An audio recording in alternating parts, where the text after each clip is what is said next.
Right? And I'm not playing no games. Yeah.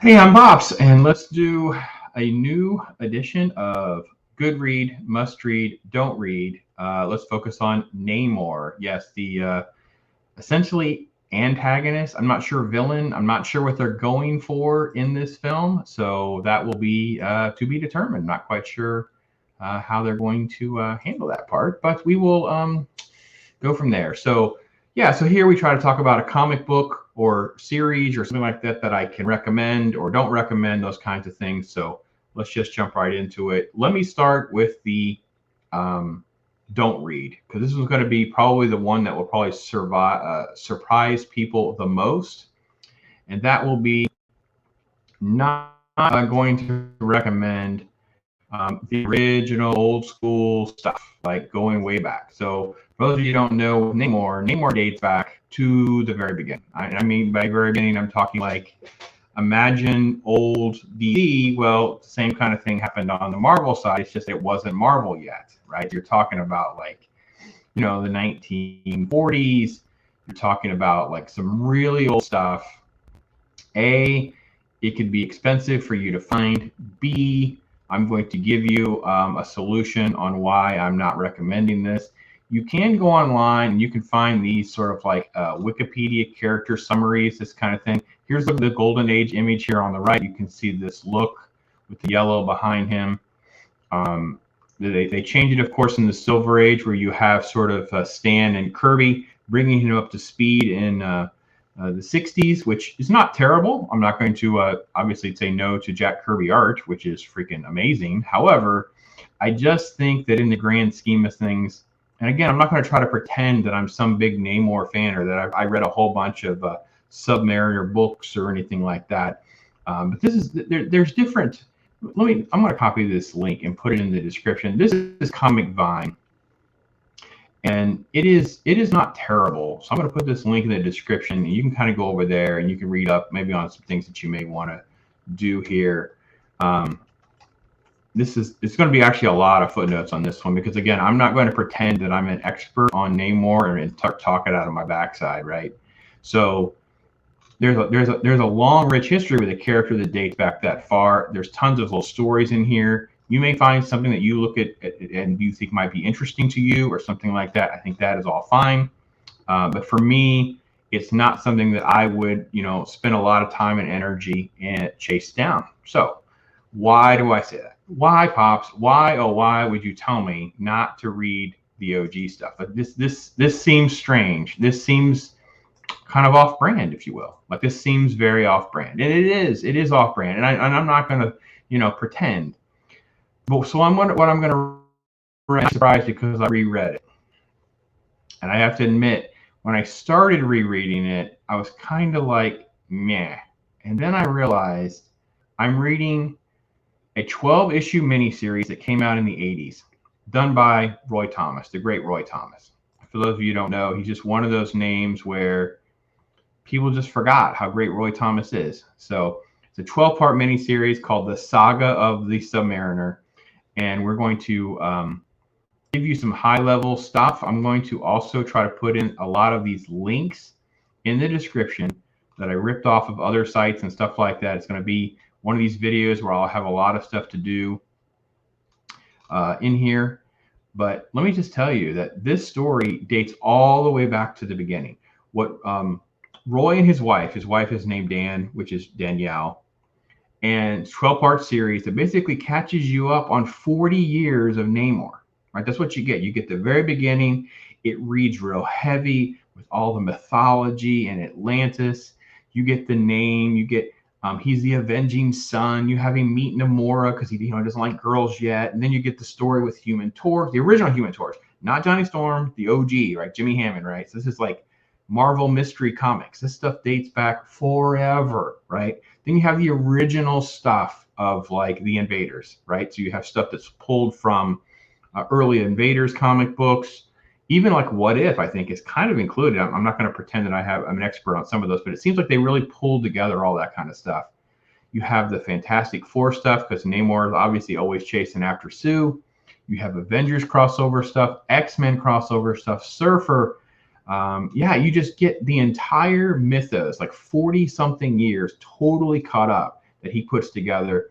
All this great commentary in the back, tons of detail. It moves very fast. So imagine reading almost like an encyclopedia version. And especially if you're not really high on Namor or want a whole bunch of comics or spend a bunch of money, you just want to kind of like, let me just read it for myself. This is a great way to kind of get it. And I want to be real clear too, because this is how it was described, which is fantastic. It is a retelling, quote unquote, not an updating, not a retelling or updating for modern audiences or anything like that. No, it's just like, let me just retell it. Let me recast it. Let me summarize it. Give him his new title. And here you go. Namor's kind of in the Marvel universe, headed into, the late 80s and 90s for this comic book boom. And this is why many of us had Namor kind of around, and he wasn't like a big staple. And I'm not trying to dog on the series. The series is fine. I think the series just didn't seem to be like my thing, and I just didn't get into it. Like, I think John Byrne handled it. Some of the art's fine. It just wasn't my big thing. But I can tell you, it's a quicker read. It's only 12 issues. It's economical. You can probably find this way cheaper than you can find single issues of original content. So just think about that as an option. I'm going to put some of the links too to kind of give you an idea of some of the things this is kind of like related to, so you can have an idea of what I'm talking about. So that brings me, that's my must read, right? So if you really need to know about Namor and the Submariner, I would treat that as my must read, because that way you have 40-something years of Namor. You have at least all the foundational stuff from the very beginning all the way through into the 80s, well, technically the early 90s,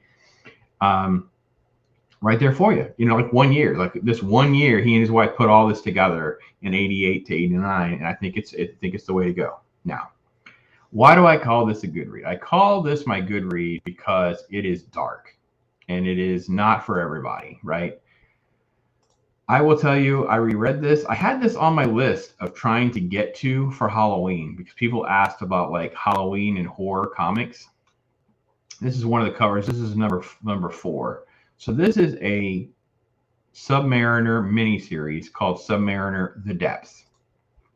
I've already recommended this to my members, so they kind of knew about this. They knew this was coming.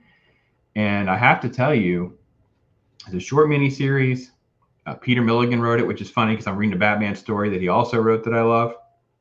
It's very dark. It's very graphic. It's intense. And imagine the John Carpenter film, The Thing, underwater, like Leviathan, because there's I don't even know that he's in issue number 1. Like, it's more about this this main character who's in this story, right? He is debunking myths, right? He's a famous adventurer. He goes around, he debunks myths. So he's been tasked with going to the Marianas Trench and going to find this, rumored legend Namor, who does not exist. Well, right. So that's where, but when you see the art, and the art is done by Esad Ribic, who I am not familiar with, like, really at all. But it's very unique. And I like this with these miniseries, that sometimes you end up with like a very unique artist. You find something that's really cool.